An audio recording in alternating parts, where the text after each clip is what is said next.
स्वरूप, काय आहे तुझ्या शाळेत आज? बुट्टी पार्टी आहे.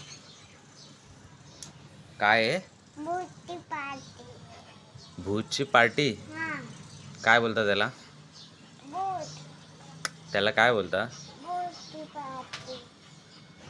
Holiday party. Holiday party. काय? Holiday party.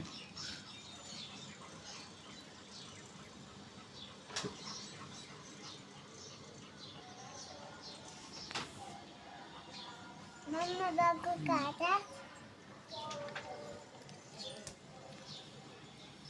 बघ कसं वाटतंय स्वरूप. असं कर. जॅको, स्वरूप भूतू वाटतोय. घाबरव जॅकूला. घाबरव. घाबरला जॅक? नाही. काय करतो? काय बोलतो जॅकू?